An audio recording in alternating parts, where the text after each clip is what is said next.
법정 스님은 사랑과 아름다움에 대해 다음과 같이 말씀하셨다. 봄, 가을에 우리가 자연을 가까이 하는 것은 삶에서 받은 상처를 치유하기 위함이다. 우리의 본성이 원천적으로 아름다운 것과 착한 것, 밝은 것을 원하기 때문에 우리는 그것을 찾아가는 것이다. 아름다운 것은 더 말할 것도 없이 기쁨을 주고 편안함을 준다. 그 대신 추하고 거친 것은 불쾌감을 준다. 아름다움은 결코 외부에 있는 것이 아니다. 안에서 배어나와야 한다. 교양이나 행동 말씨, 마음, 씀씀이가 배어나와야 아름답지. 밖에서 꾸민다고 해서 결코 아름다운 것이 아니다. 아름다운 것은 적당히 가려져 있어야 한다.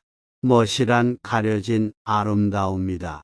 세련된 기쁨은 가려진 것이다.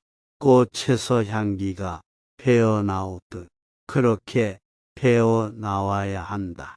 무슨 인연에서 여공간에 사람과 사람이 마주 대하는 일은 결코 작은 일도 시시한 일도 아니다. 어떤 사람과는 그 눈빛만 보고도 커다란 위로와 평안과 구원을 얻을 수 있다. 다른 한편 두 번 다시 마주치고 싶지 않은 그런 사람도 얼마든지 있다. 이것은 보이지 않는 오랜 세월에서 익히고 길들여진 데서 온 현상일 듯 싶다. 사람 사이에 연대가 맞네 안 맞네 하는 것도 이런 현상을 두고 하는 말이다. 무량수경에 보면 온화한 얼굴 상냥한 말씨에 대해서 언급하고 있다. 사람들은 온화한 얼굴과 상냥한 말씨를 지녀야 한다니 그와 같이 지니려고 일부러 노력할 것도 없이 저절로 안에서 배어나와야 할 것이다. 그 사람의 표정과 말씨는 바로 그 사람의 내면을 드러내는 소식이기 때문이다. 공자 역시 말과 행동이 전혀 다르게 나타나는 사람들 오직 겉만 화려하고 아름답게 꾸며서 말하려는 진시하지 못한 사람들을 경계하라며 겉과 속이 잘 조화된 사람이 군자이며 내면의 깊이만큼이나 그것을 표현하는 능력의 중요함을 강조했다. 말은 생각을 담는 그릇이다. 그러므로 생각이 맑고 고요하면 말도 맑고 고요하게 나온다. 생각이 야비하거나 거칠면 말도 또한 야비하고 거칠게 마련이다. 그래서 그가 하는 말로써 그의 인품을 엿볼 수 있다. 그래서 말을 존재의 칩이라고 한다. 음악, 청산유수처럼 거침없이 쏟아놓는 말에는 선뜻 믿음이 가지 않는다.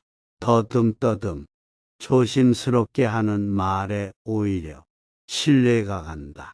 사람의 말에는 깊이 새겨진 생각이 담겨야 한다.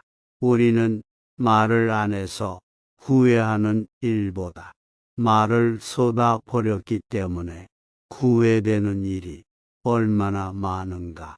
이것은 누구나 일상에서 경험하는 일이다. 말수가 적어야 한다. 말수가 많은 사람은 그 누구를 막론하고 속은 비어있기 십상이다. 속이 찬 사람이라면 어떻게 가볍게 함부로 쏟아놓기를 좋아하겠는가. 말이 많으면 쓸 말이 적다. 가끔 겪고 나서 그때마다 자책하는 나이지만 주고받은 이야기를 돌이켜보면 쓸 말보다 못 쓸 말을 훨씬 많이 하게 된다. 걸핏하면 남의 흉복이요 비난이다. 진리나 삶의 질을 높이는 이야기보다는 아무 가치도 없는 말을 늘어놓기 일수다. 총에 맞은 상처는 날 수 있지만 사람의 입으로 입은 상처는 두고두고 아물지 않는다. 입으로는 가지 업을 짓는다 했다.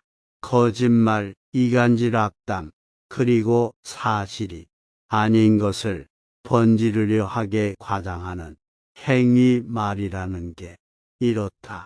말을 안 하고 있으면 참 답답하겠지만 목구멍까지 올라온 말을 하고 싶어도 꾹 참으면 그게 안에서 새로운 열매를 맺게 된다.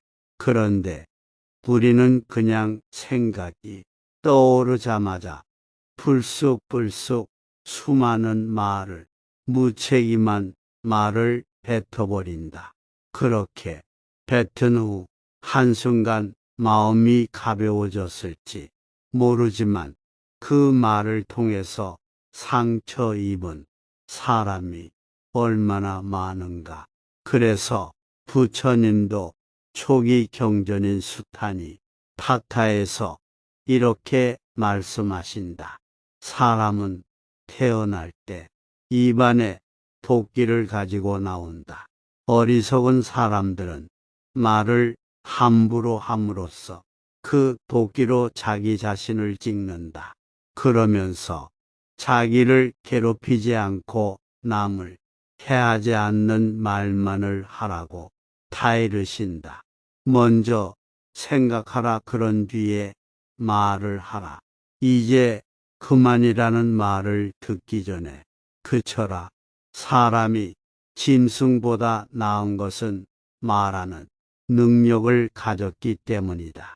그러나 만일 이것을 부당하게 행사하는 일을 서슴지 않는다면 그는 짐승만도 못하다.